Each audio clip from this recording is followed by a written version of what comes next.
ఎట్టకేలకు టెస్లా ఇండియాలో అడుగుపెట్టింది. ఇండియా యొక్క ఫైనాన్షియల్ క్యాపిటల్ ముంబైలో లాంచ్ అయింది. ఇన్నాళ్ళు విదేశాలకు పరిమితమైన టెస్లా కార్లు ఇప్పుడు ఇండియాలో కూడా అందుబాటులోకి వచ్చాయి. నిజానికి టెస్లా ఇండియాకి రాబోతోంది అన్న విషయం ఎప్పుడో కన్ఫర్మ్ అయింది. ఎలన్ మస్క్తో మ్యానుఫ్యాక్చరింగ్ చేయించాలని భారత ప్రభుత్వం ఎప్పుడో భావించింది. కానీ ఆఖరికి ఇండియాలో టెస్లా షోరూమ్ని మాత్రమే ప్రారంభించింది. దాంతో ఇండియాలో అమ్ముడయ్యే ప్రతి ఒక్క టెస్లా కారుకు ఇంపోర్ట్ డ్యూటీ కట్టాల్సిన పరిస్థితి ఏర్పడింది. దాంతో ప్రపంచంలో ఎక్కడా లేని భారీ ధరని ఒక ఇండియాలో మాత్రమే చెల్లించాల్సిన పరిస్థితి ఏర్పడింది. కాబట్టి టెస్లా కొనాలి అనుకుంటే జేబుకి చిల్లులు పడాల్సిందే. అమెరికాలో 37 లక్షలున్న ధర ఇక్కడికి వచ్చేసరికి 60 లక్షలు. ఎక్స్ట్రా 23 నుంచి 25 లక్షల వరకు అదనపు ఖర్చుగా వెళ్తోంది. సరే, ఇంత ధర పెట్టి కొందామా అని అంటే ఆ కార్ ఇంపోర్ట్ అవుతుంది అమెరికా నుంచా అంటే అది కాదు. ఇండియాలో అమ్ముడవబోతున్న కార్లు చైనా నుండి ఇంపోర్ట్ అవుతున్నాయి. కాబట్టి ఈ టెస్లా ఇండియా రావటం వెనుక కథ ఏంటి? టెస్లా లాంచ్ చేసిన కార్లు మోడల్స్ ఏంటి? ఎందుకు ఇంత భారీ ధర పలుకుతోంది? ఫారెన్ ఇంపోర్టెడ్ కార్స్ మీద మన దేశంలో ఎలాంటి ట్యాక్స్లు ఉన్నాయి? ఇవాల్టి వీడియోలో తెలుసుకుందాం. Let's get in to the video. Tesla కార్ల మీద మీ ఒపీనియన్ ఏంటి? అసలు కొనొచ్చా కొనొద్దా అనే దాని మీద కమెంట్ చేయండి. ప్రపంచ కుబేరుడు ఎలన్ మస్క్ తన టెస్లా సేల్స్ ఇండియాలో స్టార్ట్ చేశాడు. జూలై 16న ముంబైలో అల్ట్రా రిచ్ ఏరియా అయిన బాంద్రా కుర్లా కాంప్లెక్స్లో తన మొట్టమొదటి సేల్స్ షోరూమ్ని ప్రారంభించింది.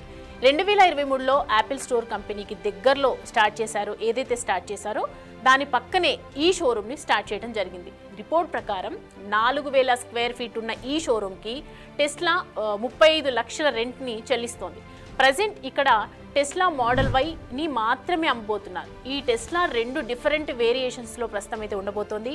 Model Y rear wheel drive ఒకటైతే model Y long range rear wheel drive మరో వేరియంట్. సో ఈ టెస్లా ఇండియాకు తీసుకువచ్చేందుకు 2023 నుండి ఇండియన్ గవర్నమెంట్ ఎలన్ మస్క్తో సంప్రదింపులు జరుపుతూనే ఉంది.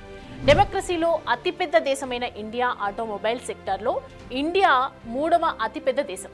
కానీ కార్ల విషయానికి వస్తే మన దేశంలో మిడ్ రేంజ్ వేరియంట్కి ఉన్న డిమాండ్ కానీ హై వాల్యూ కానీ కార్లకి హై వాల్యూస్కి ఉన్నటువంటి కార్లు ఉండదు. ఎందుకంటే దేశంలో మిడిల్ క్లాస్ కుటుంబాలు ఎక్కువగా ఉంటాయి. ఇప్పటికీ ఇప్పటికీ ఉన్నటువంటి ఎన్నో రోజులుగా ఉన్నటువంటి బెంజ్ కానీ ఆడి లాంటి కార్లకి ప్రస్తుతం ఇక్కడ డిమాండ్ అనేది చాలా తక్కువ. So Tesla car high value సెగ్మెంట్లోకే వస్తుంది. And one more thing, electronic సెగ్మెంట్లో మాత్రమే అవైలబుల్లో ఉంది. కాబట్టి మన దేశంలో ఎలక్ట్రానిక్కి సంబంధించి మొబిలిటీ అనేది ఇంకా పూర్తి స్థాయిలో అందుబాటులోకి రాలేదు, అప్డేట్ కూడా అవ్వలేదు.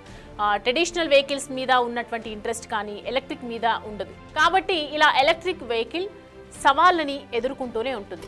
ఇప్పటికీ మొదట్లో టెస్లా ఇండియాకి రావడానికి చాలా ఆలోచించిందట. ఎందుకంటే మొదట్లో దేశంలో ఎలక్ట్రికల్ వెహికల్స్ సెక్టార్ ఎదుర్కొంటున్న సమస్యల్ని ఇండియాకి రాకుండా అడ్డుపడ్డాయని చెప్పొచ్చు. ఇదంతా ఒకవైపు అయితే మెయిన్గా మన ఇండియాలో ఎలన్ మస్క్ టెస్లాని స్టార్ట్ చేయడం ట్రంప్కి అసలు ఇష్టం లేదంట.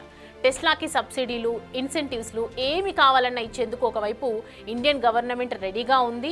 పలుసార్లు ఎన్నో సందర్భాల్లో కలిసినప్పుడు ఎలన్ మస్క్ కానివ్వచ్చు, ఇటు మోడీ కానివ్వచ్చు, ఎన్నో సందర్భాల్లో కలిసినప్పుడు కూడా వీళ్ళిద్దరి మధ్య చర్చలు జరిగేది. ఎప్పటికైనా టెస్లాని ఇక్కడ మ్యానుఫ్యాక్చరింగ్ స్టార్ట్ చేద్దాము, మ్యానుఫ్యాక్చరింగ్కి సంబంధించి ఇక్కడే తయారు చేద్దామని చెప్పి ఎన్నోసార్లు అడిగినప్పటికీ కూడా షోరూమ్ని స్టార్ట్ చేద్దామని మాత్రమే అనుకున్నారట. ఎందుకంటే దీనికి ట్రంప్ అడ్డు చెప్పారు కాబట్టి. ఇప్పుడు ఏదైతే ముంబైలో స్టార్ట్ చేశారో ఢిల్లీ కానీ అలాంటి వాటిల్లో ఇంకో 2 ప్లేసుల్లో కూడా స్టార్ట్ కాబోతున్నాయి. ఇక్కడ స్టార్ట్ అయితే వచ్చిన రెస్పాన్స్ని బట్టి మొత్తం ఇండియా అంతా ఈ షోరూమ్స్ని స్టార్ట్ చేసే అవకాశాలు అయితే ఎక్కువగా కనిపిస్తున్నాయి. ప్రస్తుతం టెస్లా వైలో ఉన్నటువంటి 2 డిఫరెంట్ టైప్ ఆఫ్ 2 వేరియంట్లను ఇక్కడికి తీసుకురావటం, ఈ రెండిట్లో గనక ఖచ్చితంగా సక్సెస్ అనేది చూస్తే మాత్రం ఇంకా ఇంపోర్ట్ కూడా ఎక్కువగా పెరిగే అవకాశాలు అయితే కనిపిస్తూ ఉన్నాయి. ఇంకా అనేక రకాలుగా టెస్లా వచ్చే అవకాశాలు ఎక్కువగా ఉన్నాయి. ఎన్నో రకాల ఫెసిలిటీస్తో లాంచ్ అయిన ఫస్ట్ కార్ ఇదే. కాబట్టి అమెరికా, చైనా, జర్మనీ లాంటి వాటిల్లో చాలా చౌకగా లభిస్తుంది. దీనికి ప్రధాన కారణం ఇంపోర్ట్ డ్యూటీ, దిగుమతి సుంకం. మన దేశంలో ఇంపోర్ట్ డ్యూటీ అనేది చాలా ఎక్కువ. దేశంలో తయారీ రంగాన్ని ప్రోత్సహించేందుకు ఇతర దేశాల్లో తయారైనటువంటి వస్తువుల మీద హై ఇంపోర్ట్ డ్యూటీని విధిస్తున్నారు. అంటే ఇప్పుడు మనం చూసుకుంటే కనుక మన దేశంలో కార్లకు సంబంధించినటువంటి మ్యానుఫ్యాక్చరింగ్ కంపెనీలు చాలా తక్కువ. టాటాకి సంబంధించినవి మాత్రమే ఎక్కువగా అవైలబిలిటీ ఉన్నాయి. కానీ అక్కడ జరుగుతున్నటువంటి కార్లకు సంబంధించి కానీ ఇలాంటి మ్యానుఫ్యాక్చరింగ్ కంపెనీలు ఇక్కడికి రాలేదు. కాబట్టి ప్రస్తుతం అయితే దానికి సంబంధించి సర్వీస్ ట్యాక్స్లు కావచ్చు, ఇటు జిఎస్టీలు కావచ్చు, అన్ని రకాలుగా 100కు 100% మనకి ఎక్కువగా అదనపు ఖర్చు పడుతుంది. అయితే మరి నెక్స్ట్ ఇప్పుడు టెస్లా కార్లు వస్తున్నటువంటి నేపథ్యంలో ఇప్పుడు ఇంపోర్టింగ్ అనేది ఏదైతే దిగుమతి సుంకం అనేది ఎక్కువగా మన దేశంలో ఎక్కువగా ఉంటుంది కాబట్టి మరి రేపటి రోజున ఈ దిగుమతి సుంకాన్ని ఆపేందుకు అంటే దాదాపుగా చైనాలో తయారు చేసినటువంటి మోడల్కి సంబంధించి ఏదైతే 40 లక్షలు, కొన్ని చోట్ల అమెరికాలో 35 లక్షలు, జర్మనీలో 25 లక్షలు నుంచి 40 లక్షల మధ్యలో ఉండొచ్చు అప్రాక్సిమేట్గా చూసుకుంటే. ఇలా ఇంత తక్కువ మోతాదులో తయారైనటువంటి వస్తువులు ఇక్కడికి వచ్చేసరికి ₹1 పలుకుతుంది. అలాగే ప్రస్తుతం చూసుకుంటే టెస్లా కార్లో అయితే 60 లక్షల వరకు పలుకుతుంది. మొత్తం జిఎస్టీ కలిపి, సర్వీస్ ట్యాక్స్ కలిపి, అన్ని కలిపి మొత్తం మనకి చూసుకుంటే 70 లక్షల వరకు పడవచ్చు. ఆ తర్వాత ఈఎంఐ పరంగా కొనుక్కుంటే మనకి రకరకాలుగా వేరియేషన్స్లో డబ్బులు పెద్ద మొత్తంలో చెల్లించాల్సి ఉంటుంది. సో ఇప్పటికైనా ఇంపోర్ట్ డ్యూటీ తగ్గిస్తారా, లేదంటే ఈ కార్ వచ్చిన తర్వాత సక్సెస్ అవుతుందా, మరి భారతదేశంలో టెస్లాని ఏ విధంగా రిసీవ్ చేసుకుంటారనేది అయితే ఇప్పటికీ ఒక ప్రశ్నగానే మిగిలిపోయింది. For more videos like this, subscribe Big TV channel.